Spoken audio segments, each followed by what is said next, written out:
Hey, what's going on, guys? It is the SMT. Thanks for tuning in to watch this edition of the channel.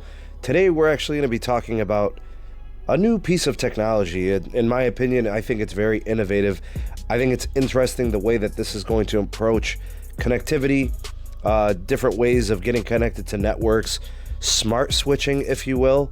Anyways, this is going to be a video on SmartSIM technology, something that a prepaid MVNO is actually going to be using. Absolutely brilliant in my opinion. I could totally see the application. I'm super excited for it. Anyways, that's what we're covering today. All that starts now.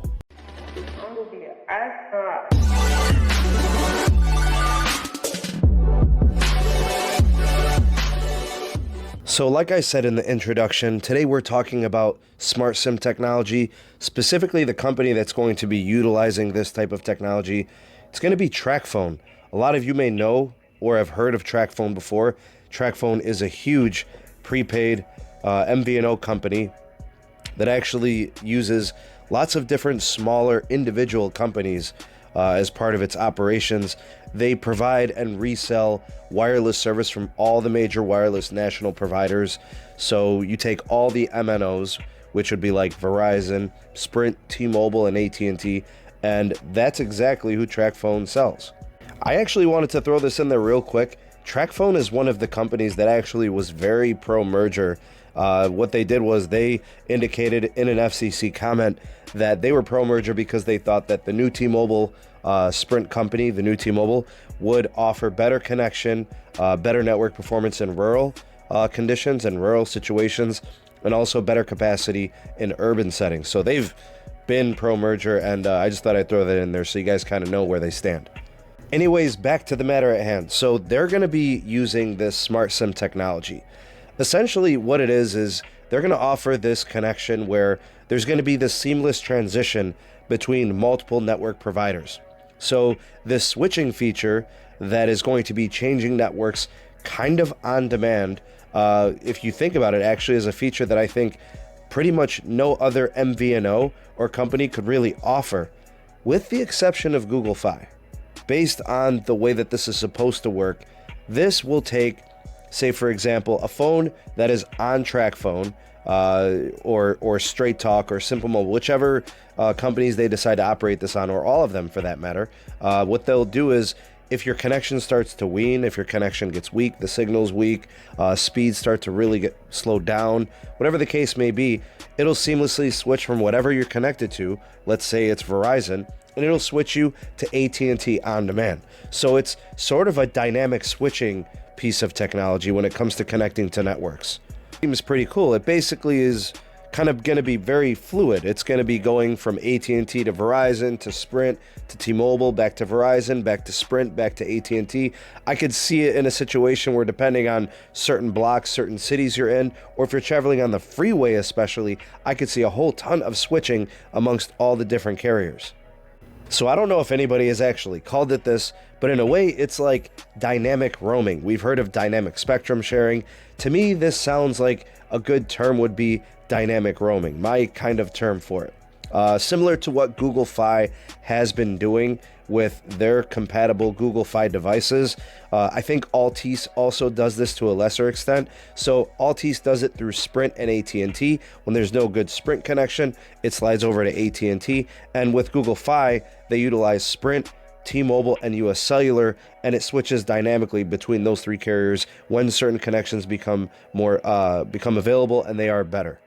This type of technology is really proprietary. It's not going to be available based on the MNOs like Verizon, Sprint, AT&T, and T-Mobile. They're not the ones providing this ability. All of this is kind of proprietary, meaning that TracFone has to develop this or has developed this. Same thing with Google Feye. They're the ones that develop their core to be able to do these types of little tricks in switching dynamically between carriers.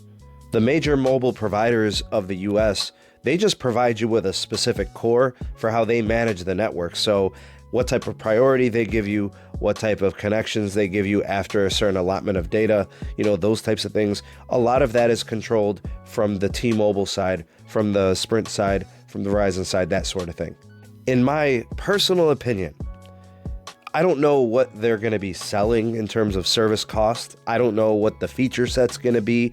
I don't know any of that stuff. But in theory, this is like a best of 4 worlds when you think about, how the phone is going to be switching between all the carriers. In a way, it's better than even having one particular really good network, like just being connected to Verizon, for example, or just being connected to AT&T. In a way, it allows you to switch simultaneously. So in kind of theory, it's almost better than anything any other carrier can provide in and of itself when it comes to network connectivity.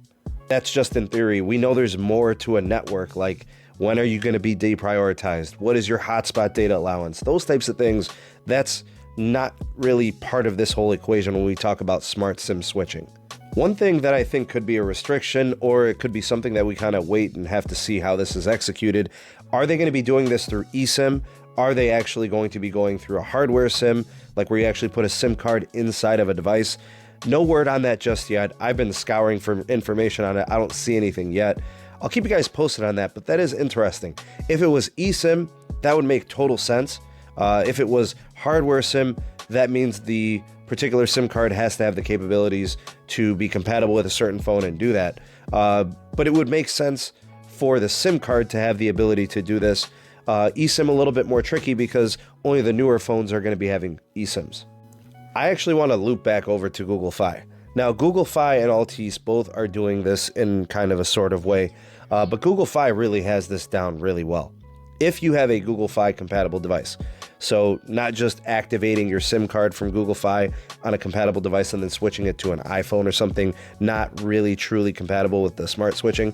All right, so Google's got this down, and I don't know what TracFone is doing. I don't know if they got the recipe, sort of, but I think maybe Google Feye, based on the speculation, stuff that I'm finding and reading, and I feel like maybe Google may have leased this technology to TracFone, or possibly they have sold it, or somehow, some way they're allowing them to operate using this tech. I guess possibly maybe Altis, same situation, but something tells me that a TracFone as an MVNO probably did not develop this type of trickery, this type of ability. I could be wrong, but I mean, what would be their incentive to do this sort of thing? I mean, it offers them a huge upper hand, but it seems unlikely that they would have an engineering team that they would dedicate and spend all of this R&D to do this type of technology and to roll it out for themselves. It would almost make more sense for them to actually lease or buy this technology from Google Feye, because number one, Google doesn't really care about wireless. We could tell that they haven't really promoted, pushed out, or forced the issue with their MVNO operations, and maybe they're kind of just like, let's just go ahead and lease it, or let's go ahead and sell it, let other companies use it, and they can pay us for it. Let's kind of summarize these things in pros and cons. Let's start with the pros. Pros, I think the reliability piece is going to be awesome. Switching between carriers as the reliability starts to fade, the connection, the signal starts to fade, you'll be switching over to a different carrier on demand in a dynamic way. Especially if speeds and capacity, things start to bottom out when it's connected to a certain MNO. If AT&T offers a faster speed connection, maybe Verizon's congested and you're connected to that network for that moment in time, it switches you over to get you some better speeds. Maybe there's a really close T-Mobile tower, right? And you can seamlessly switch over to that connection, and maybe that LT for calling would be better at that moment in time. It would switch you that way. It would be awesome to see if it would switch mid-call, or some kind of data transmission. The data's, everything is done over LTE anyways, so the calling should be seamless as well. Here's what I see for the possible cons. The first thing is, you're probably not going to be seeing this with a truly unlimited data plan. Most of the time, the plans that TracFone offers, there's some form of a bucket. So it's like 25 gigs of high-speed internet, LTE speed internet and data, and then it boots you down to 2G speeds. So that being said, I wouldn't expect it to be any different. It's probably not going to be unlimited. If they do offer an unlimited plan, I wonder if they would make this SIM switching as part of a feature that would be included in that type of a plan. Another thing to consider is, what about the speed caps? Would it be a situation where you would be deprioed heavily, your speeds would be throttled aggressively, and in terms of prepaid carriers, we do know that they do get kind of bottom tier, bottom of the totem pole priorities. And I think the last thing is, what's going to be the cost here? What are they going to be selling this feature for? what plans are going to include it, what type of tiering are they going to do with it. I don't know, a lot of that remains to be seen, but they could sell this as a premium feature just to squeeze some more money out of consumers.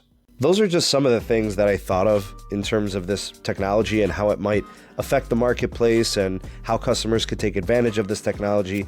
Interesting topic, in my opinion. Really cool piece of technology that I think very underrated in what it could do for the marketplace in terms of network experience for wireless consumers. But you guys let me know. Here's a couple of questions to ponder. Do you guys think that this is promising technology? Do you think that there's a place in future usage and maybe this is what people are looking for and what people want?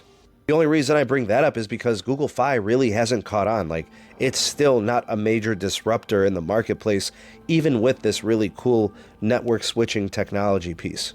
Lastly, are you interested? Is this something you can jive with? Is it something that you would consider for yourself? So if this became available tomorrow and it was a service that you could possibly consider, do you guys think it's attractive? Do you think it's a legitimate option for you? I mean, are you more into the traditional options, or could you see this as being promising and something that you might think about considering in terms of possibly getting the service? So do sound off in the comment section below. I'd love to get the pulse of the people, the SMT Nation. Let me know what you guys think of this story and the developments of this technology. And before you guys go, if you could, please like and share this video. And if you're new, possibly hit that subscribe button, stick around, watch some more videos, hit that notification bell so you never miss an upload from the SMT. Check out some of the links in the description box if you want to get more involved with the SMT communities. We have the SMT Patreon community. We've got $1, $2, and $3 tiers if you want to get an extension of the community, more videos, exclusive content, and other perks involved with the SMT Patreon. We also have the SMT Wireless Report audio-only podcast. We're on all your favorite podcast applications, including Google Podcasts. We're on Spotify. We're on Anchor, many, many more. So do check out that link as well. Peep the SMT Twitter handle @SneedTech, and we also have the second SMT YouTube channel, which is where we archive all the live streams and podcasts. You guys can head over there and do subscribe and get yourself that notification bell so you can get uploaded or notified whenever I do upload those videos there. And we have the Megadon.net invite code. Support me, support yourself, support your social media security. The only social media you will ever need. Never switch social media platforms ever again. No ads, no tracking, no algorithms. Check out the Megadon.net invite code down in the description box. Since you made it this far, there are some other videos for you to check out if you're not ready to leave and finish watching some of these SMT videos. So got one here, got another one there, got one down here and here. You guys can check those out. Please do like those videos, rate them, and then share them. That would be awesome. Thank you guys so much for watching. Appreciate it very, very much. I hope you learned something today. And again, feel free to comment below, get this conversation, get this discourse going here in the SMT community. That wraps this one up. Again, thank you for watching. I'm the SMT, and I will catch you guys on the next video. Peace.